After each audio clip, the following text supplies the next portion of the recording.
Parábolas de Jesus, capítulo 28. O maior dos males. A verdade da livre graça de Deus fora quase perdida de vista pelos judeus. Os rabinos ensinavam que o favor de Deus devia ser alcançado por merecimento. Esperavam ganhar pelas próprias obras o galardão dos justos. Por isso, seu culto todo era induzido por um espírito ávido e mercenário. Até os discípulos de Cristo não estavam totalmente livres deste espírito, e o Salvador aproveitava toda a oportunidade para mostrar-lhes seu erro. Justamente antes de dar a parábola dos trabalhadores, ocorreu um evento que lhe ofereceu o ensejo para apresentar os justos princípios. Indo seu caminho, um jovem príncipe correu-lhe ao encontro e, ajoelhando-se, saudou-o reverentemente. "Bom mestre", disse, "que farei para conseguir a vida eterna?" O príncipe dirigiu-se a Cristo meramente como a um rabino honrado, não reconhecendo nele o Filho de Deus. O Salvador disse: "Por que me chamas bom? Não há bom senão um só, que é Deus." "Em que sentido me chamas bom? Deus unicamente é bom. Se me reconheces como tal, precisa receber-me como seu filho e representante. Se queres, porém, entrar na vida", acrescentou, "guarda os mandamentos." O caráter de Deus é expresso em sua lei, e se queres estar em harmonia com Deus, os princípios de sua lei devem ser o motivo de todas as suas ações. Cristo não apouca as exigências da lei. Em sua linguagem inconfundível, apresenta a obediência a ela como condição da vida eterna.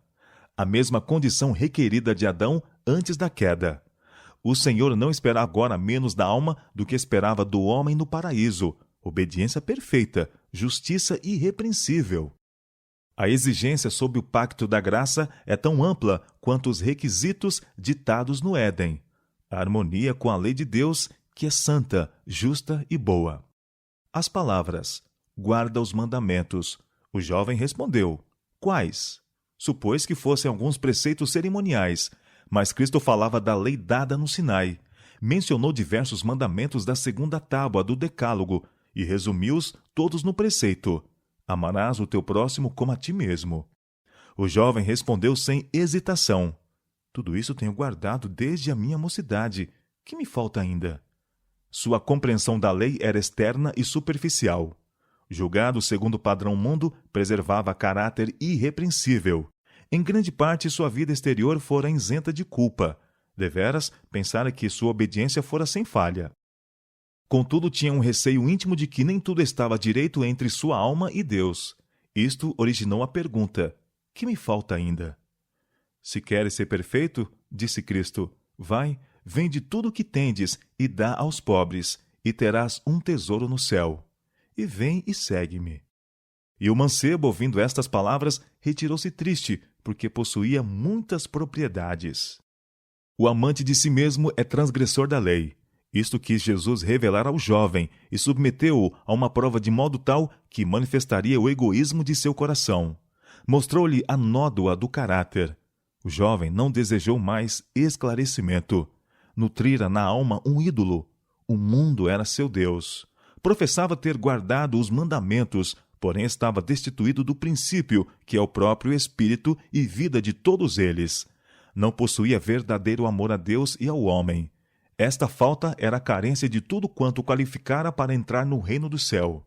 Em seu amor ao próprio eu e ao ganho terrestre, estava em desarmonia com os princípios do céu. Quando este jovem príncipe foi ter com Jesus, sua sinceridade e fervor conquistaram o coração do Salvador. Olhando para ele, o amou. Nele viu alguém que poderia trabalhar como pregador da justiça.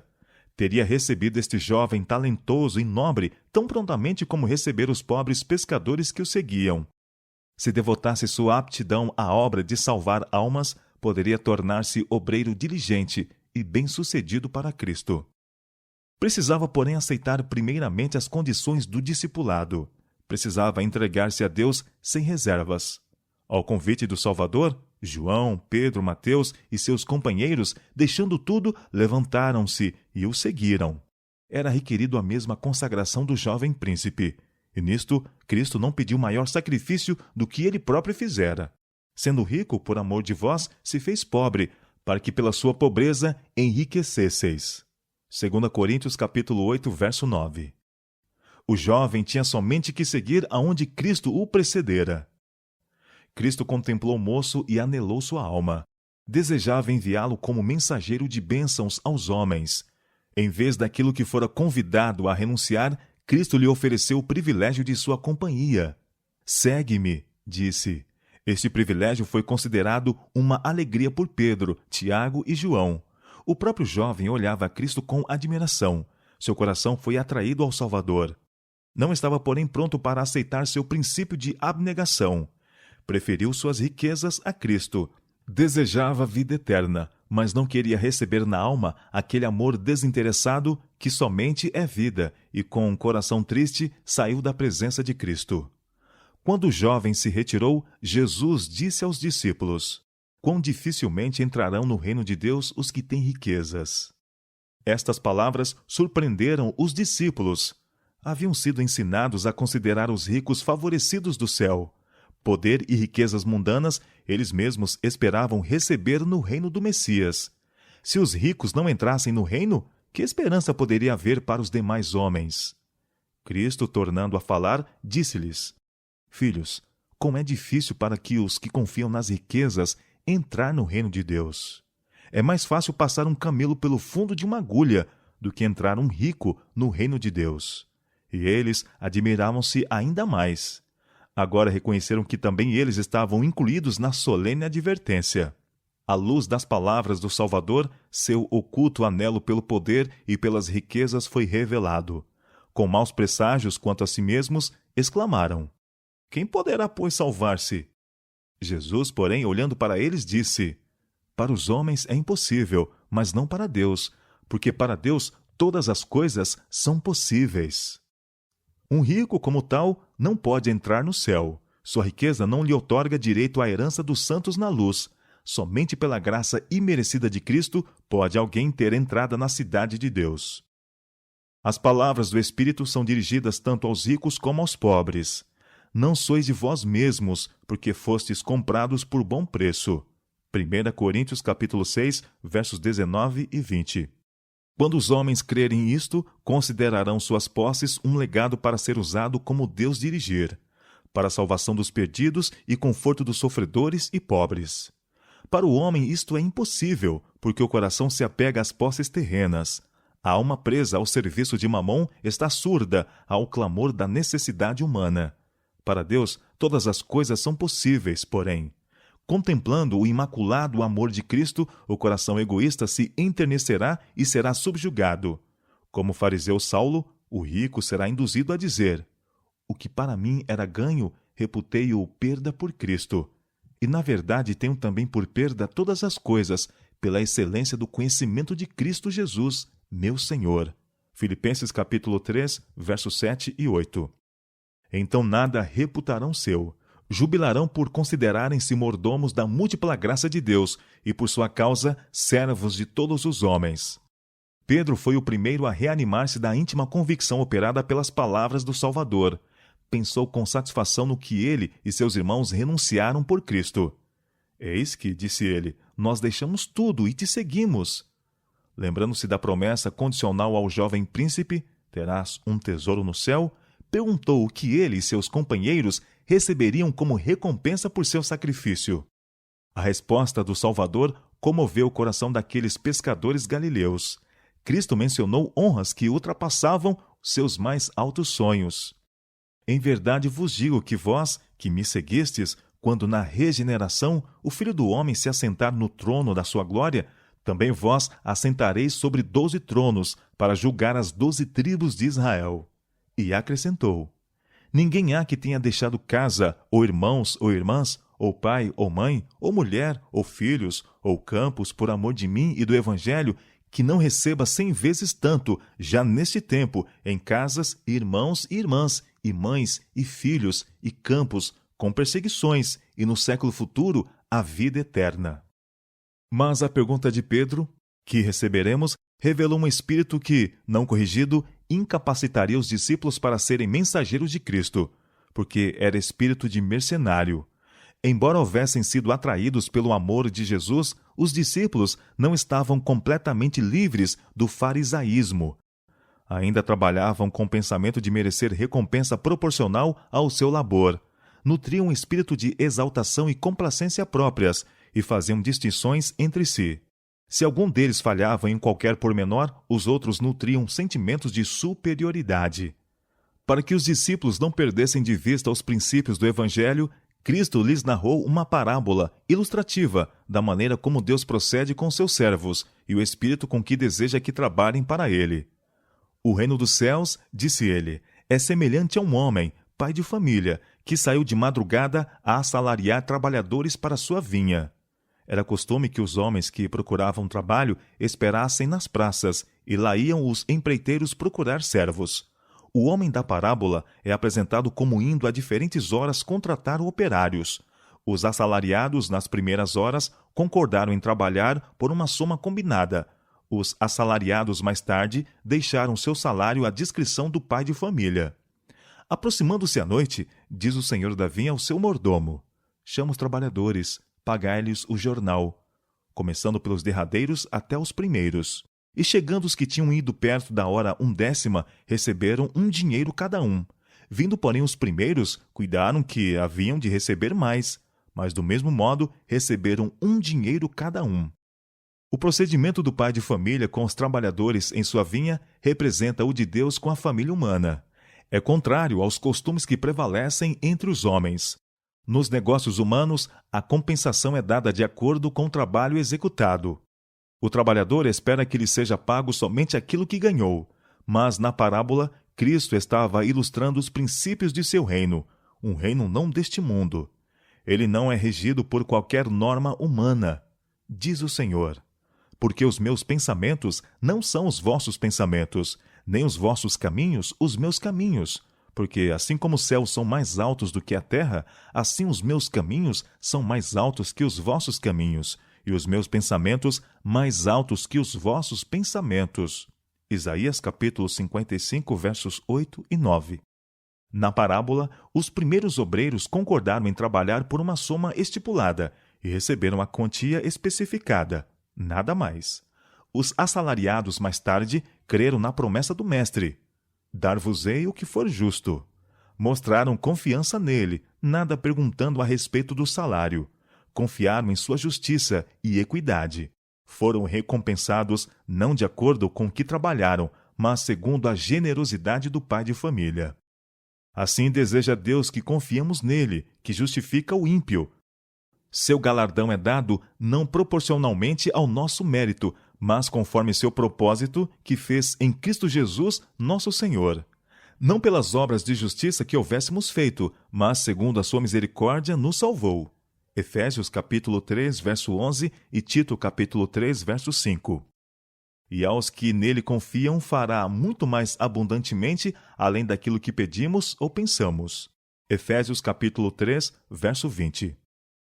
Não a soma do trabalho que executamos, nem seus resultados visíveis, mas o espírito com que o fazemos é o que o torna valioso para Deus.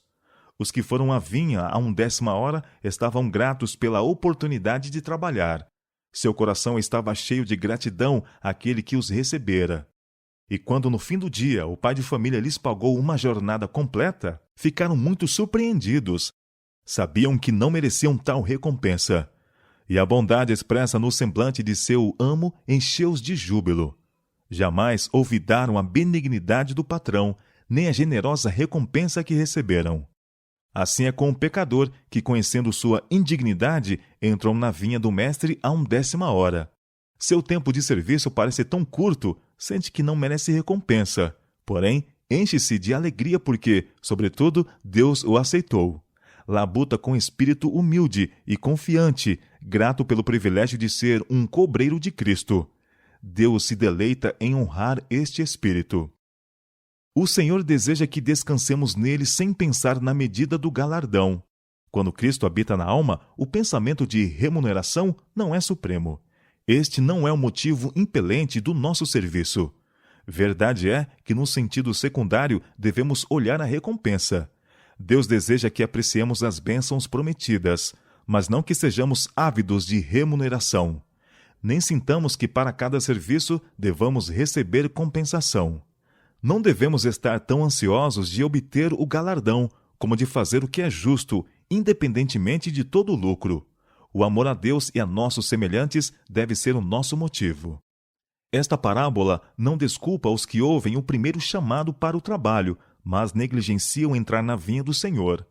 Quando o pai de família foi à praça à 10ª e encontrou homens desocupados, disse: "Por que estáis ociosos todo o dia?" A resposta foi: "Porque ninguém nos assalariou." Nenhum dos chamados mais tarde estava ali de manhã. Não recusaram a chamada. Os que recusam e depois se arrependem fazem bem em arrepender-se, mas não é seguro menosprezar o primeiro apelo da graça. Quando os trabalhadores da vinha receberam 1 dinheiro cada um, os que haviam começado a trabalhar mais cedo ficaram ofendidos.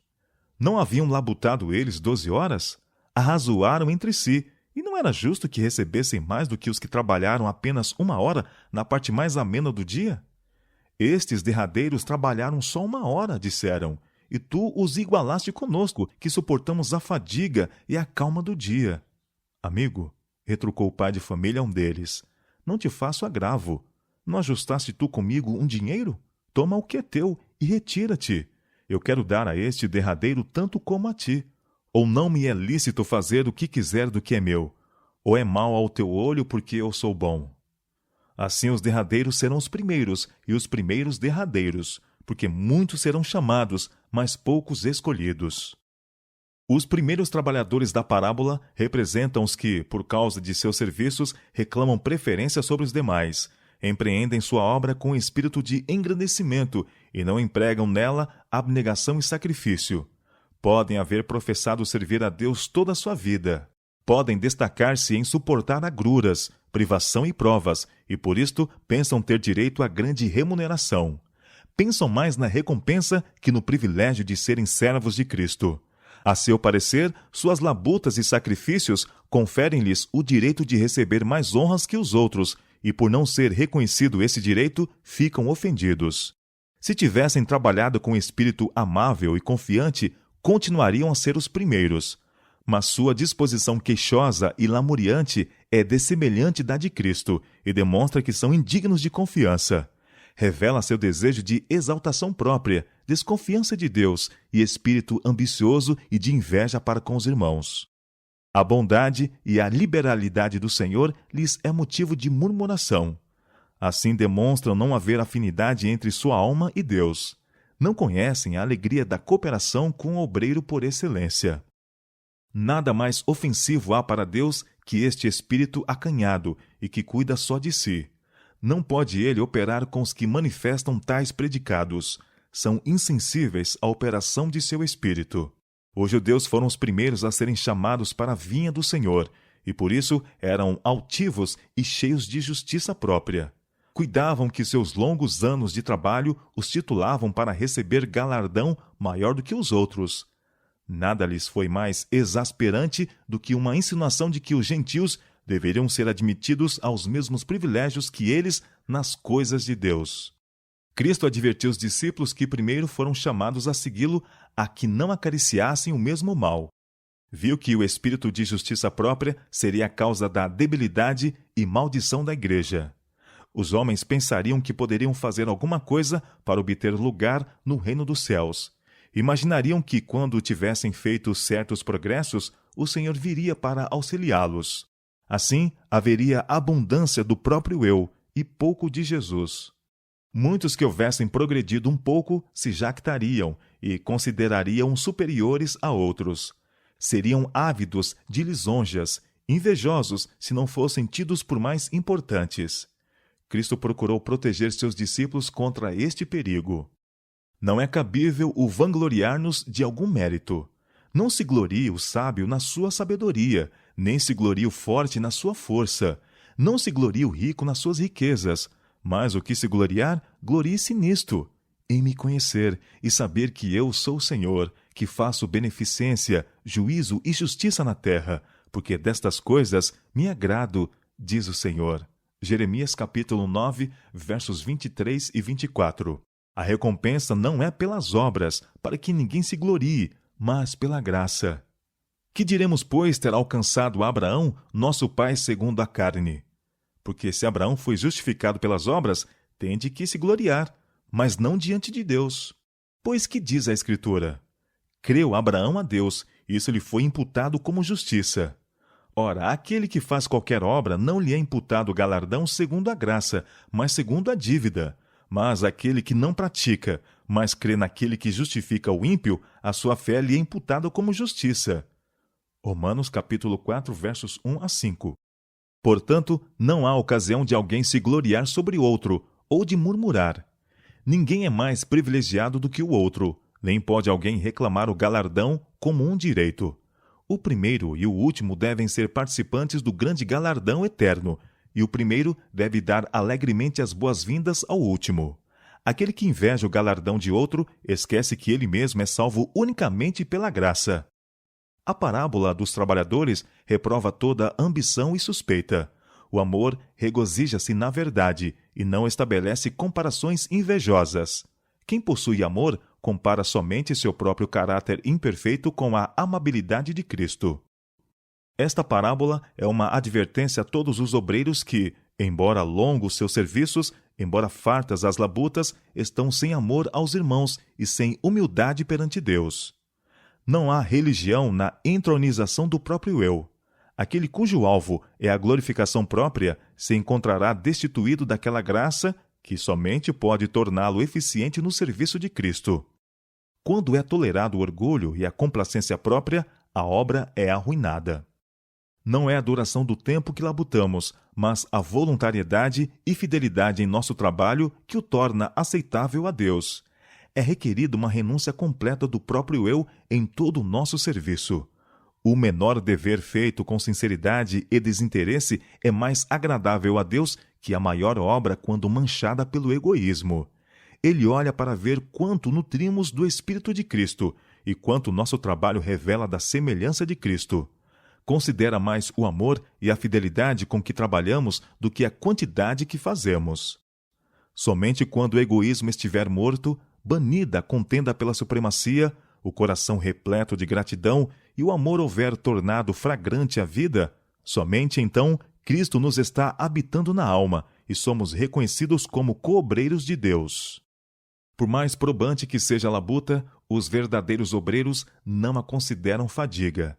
Estão prontos para gastarem-se e deixarem-se gastar. Porém, é uma obra prazenteira, feita de coração alegre. A alegria em Deus é expressa mediante Jesus Cristo. Seu gozo é o gozo proposto a Cristo. Fazer a vontade daquele que me enviou e realizar a sua obra. João capítulo 4, verso 34. São cooperadores do Senhor da glória. Este pensamento suaviza toda fadiga, robustece a vontade, fortalece o espírito para tudo que suceder.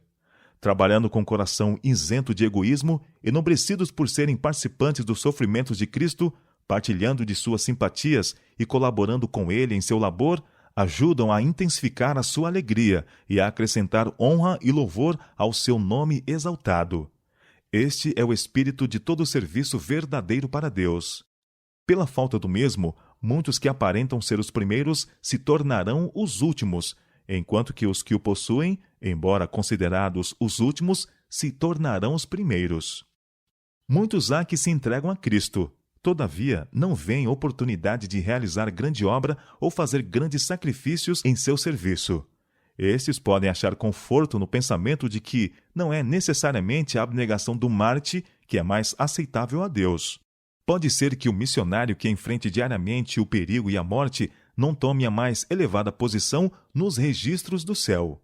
O cristão, que o é em sua vida privada, na renúncia diária do eu, na sinceridade de propósito e pureza de pensamento, em mansidão sob provocação, em fé e piedade, em fidelidade nas coisas mínimas, que na vida familiar representa o caráter de Cristo, este pode ser mais precioso aos olhos de Deus que o missionário ou Marte de fama mundial. Oh, como são diferentes os padrões pelos quais Deus e o homem medem o caráter! Deus vê muitas tentações resistidas, das quais o mundo e até os amigos íntimos nunca sabem. Tentações no lar e no coração. Vê a humildade da alma em vista de sua própria fraqueza. O arrependimento sincero até de um pensamento que é mau. Vê a inteira devoção a seu serviço.